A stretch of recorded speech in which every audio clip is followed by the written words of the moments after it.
Losing it, man. It's double time. Here's the deal. Someone was asking me about country stuff. Man, I cannot sit still in this chair. It's like 6 in the morning. Getting ready to go to the gym. See, I got my Red Bull shirt on. Alright, so, man, why is this like, I feel like I'm further back than I normally am. Yeah, but someone's asking me about like the country stuff and how can, like, in a not so nice manner, like, oh man, how can you go from playing all that difficult stuff to that like dumb country stuff, which is ridiculous because the country stuff is insanely difficult.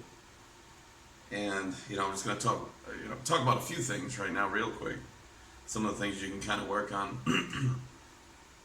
But the jazz stuff really helped, mainly the chord scale relationships that I always talk about. Why is my throat all scratchy? For example, and I'm going to switch to a regular pick for this.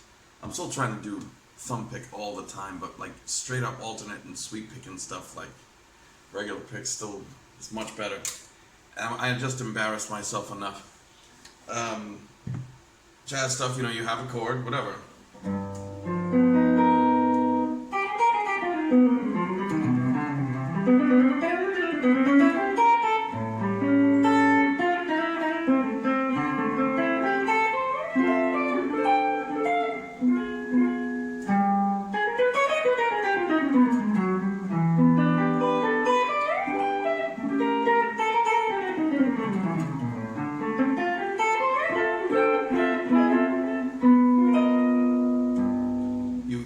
Chords and scales that correspond with those chords. It's a puzzle. It's just the vocabulary. Of course, you're not just playing a chord and playing up and down a scale over it. There's lines, there's ways to weave in and out of it. And country is very similar. The chord vocabulary is generally far more simple. Don't get me wrong, the Western swing guys, they're doing all crazy chord stuff, but the structure of the song tends to be much more simple,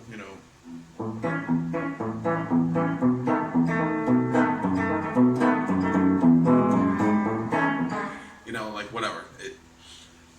So that actually makes it more difficult for guys like me that were coming from a jazz background, because we have far more time to play over one chord. Now, if you just want to play, like if I'm playing Folsom Prison, a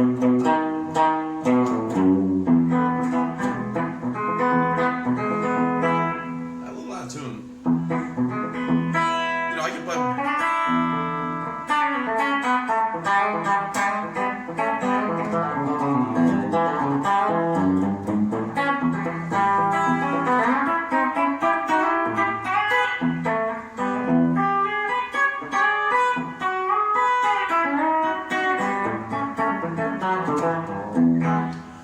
I can play like that all day. That's not the hard part. But if you want to like do the beboppy double time stuff, I remember the first time I had to play over that, and I was working on some stuff. I was like, oh man, this is freaking, easy 3-chord,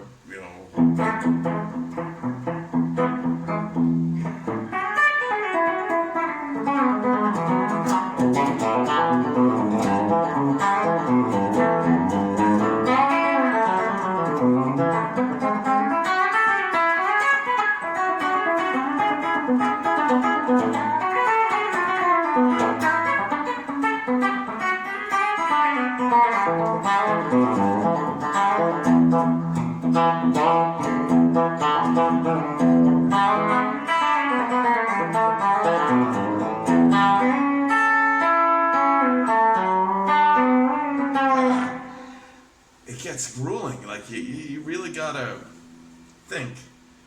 You know, I'm not one to work things out.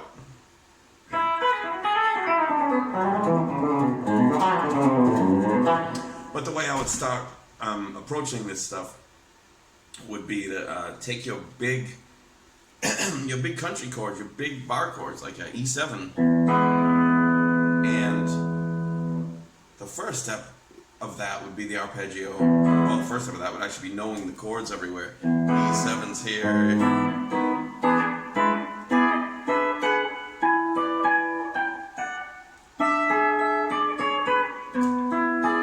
And when you play the chord, knowing the scale. And if you don't know the scales, just use your ears. I remember hearing it was an Alan Jackson song. I may have mentioned this before, but it was, Jesus. It was like, I think it was an A.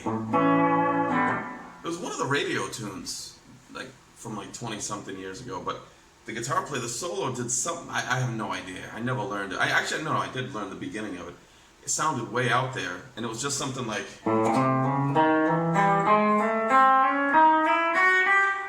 And I was like, what the hell scale is that? It's got the freaking this, it's got the sharp 11. Oh, he's doing lit.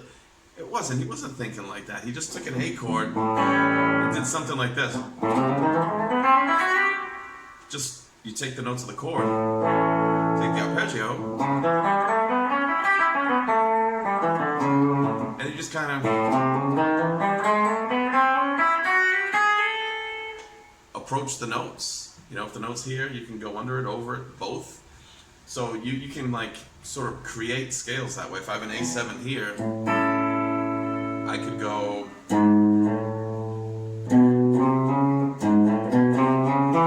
I've never done that in my life and I love it.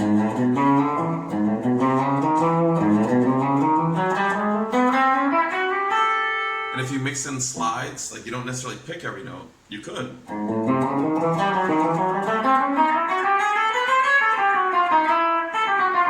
That's a bebop thing. On that note of the chord, take the A chord from the E, I went...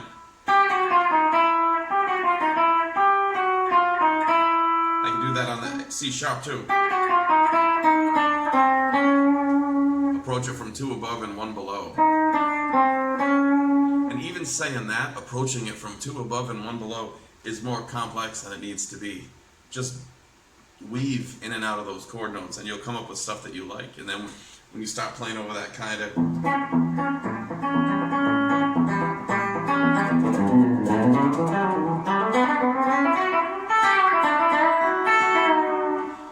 And all that type of stuff is very similar, all the double stop stuff. Of course, I'll do some more specific things. I just wanted to throw this out there real quick because, like, people seem to think that, like, jazz is some superior music. And it's superior when you're playing something else and then you got to learn all this harmony and crazy stuff. And it sounds weird and it's difficult, but you know, when you switch from that into another style, I remember doing a smooth jazz gig in the middle of my bebop heyday, and that was hard. I remember playing like night and day, like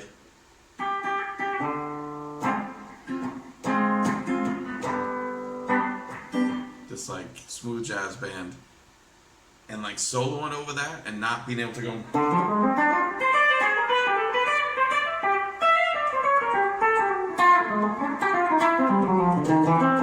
Not being able to do my bebop stuff and having to be melodic and sort of like perfect, like we were in the we weren't, but you had to kind of play like you were in the studio. It was tricky. So the country stuff, it's very similar, where you're gonna have these chord scale relationships, arpeggios. You're gonna have weaving in and out. You know, listen to Albert Lee; he's all over the place.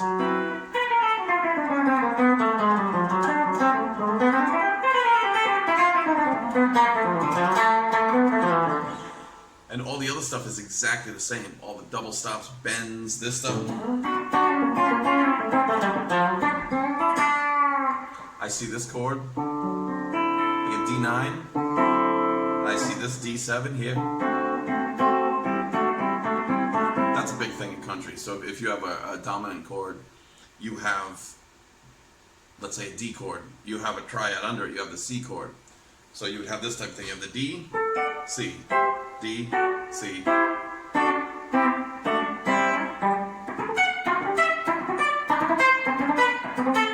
That type of thing. That's a common thing in jazz too. But I would see that. So I'd see like that kind of D, C. But I'd also see the scale, the chord here. And wherever you see the scale, you know, those are all places you can bend. So instead of playing, you can do a pre-bend.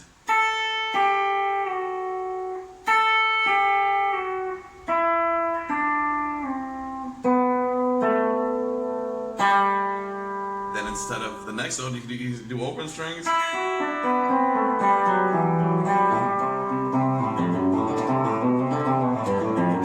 Which was another thing I threw down the toilet when I first got it. I don't know why. I had it in my head that jazz, you couldn't play open strings. I have no idea where it came from. I don't know if that's a thing. I was convinced. So all that fun guitar stuff, you know.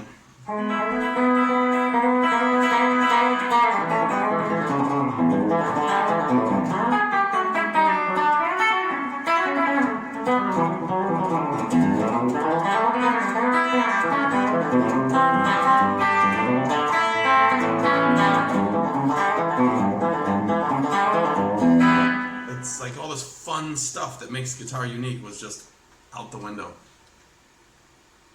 Whew. So country, so I'm gonna do like a whole like pre-workout time. Almost time to go. This stuff is like delicious and disgusting. It's sweet tarts. Where was I?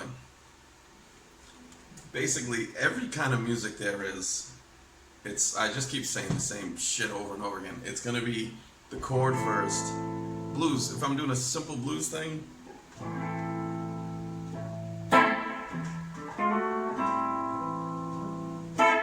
I see the chord.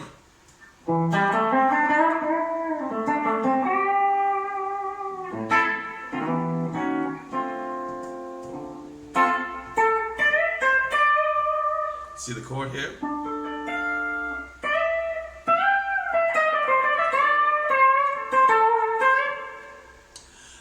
Now, I will say most blues players aren't thinking about the chord so much as they are thinking about the blues scale. But the blues scale it's a 5-note scale. The chord's a 4-note chord, like an A minor 7. So they are inadvertently, that's the scale, this is the arpeggio.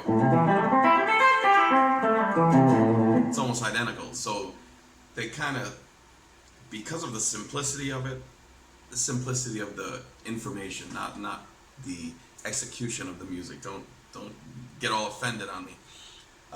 Because of the simplicity of the vocabulary, they can focus on phrasing and all the like important stuff. You know, that's why blues is always so like easy to listen to. And someone plays it, it's like, oh, they're playing with so much feeling. Well, yeah, I mean, try playing over Coltrane, you know, 26-2 or Countdown with Feeling. I mean, the chords are, you know, giant steps.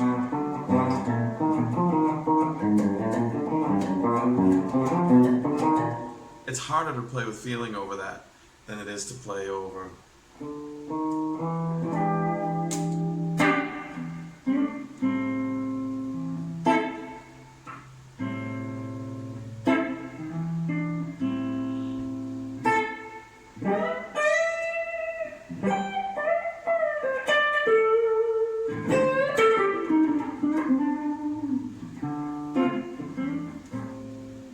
So just keep that in mind. But all the music, my take on it would be the chords come first, and then there's corresponding single note stuff that all outline. I mean, that's not my take. That's just a fact. What else are you going to play if you're not outlining the chord? I mean, that's kind of all there is to it, unless you want to get way out there, and then you simply think of another chord that's not that chord, and the more wacky the new chord is, the more wacky the stuff you're playing is. I don't know where I'm going with any of this. This is supposed to be a country lesson. Not really a lesson, I just wanted to do some stuff. But back to the country, you take your chord, let's say an A7. You got your chords first, arpeggios.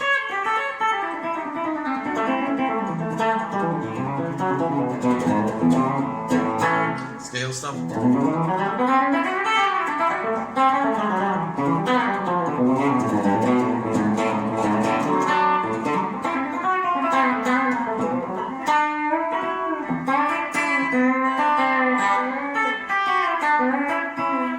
Know those bends and pre-bends? Same stuff. I could go, or I could go. You know what I mean? It's just.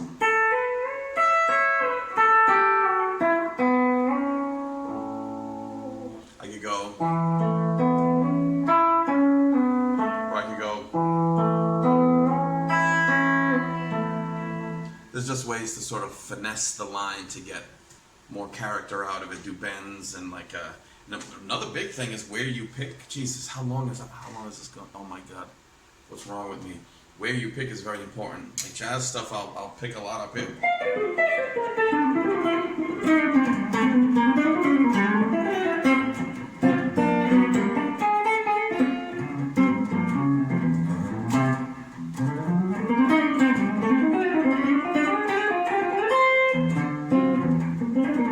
Whoa.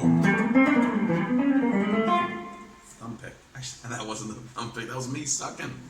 I would pick up here a lot. Metal stuff, if I just kind of pick here most of them.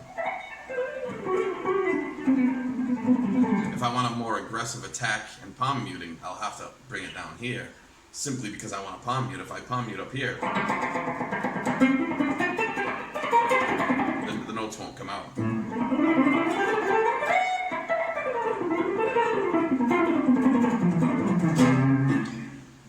Country stuff, I just really started doing this. Of course I would be inclined to put it on the bridge pickup and pick lower, but I just really started picking like literally right at the bridge.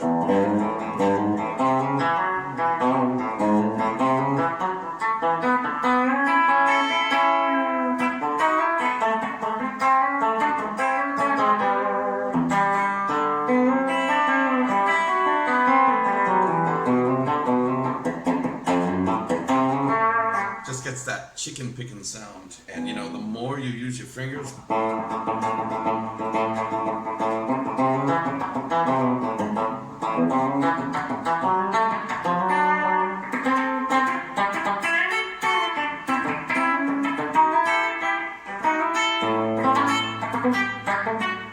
that type of stuff was a mess, but yeah, the more you use your fingers and pluck those strings, you'll get that crazy chicken picking sound.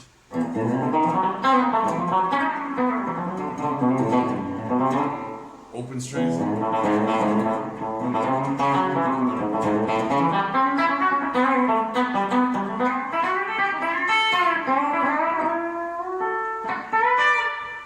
It's too early. Actually, this is my best time. This is the best time of the day. The earlier, the better.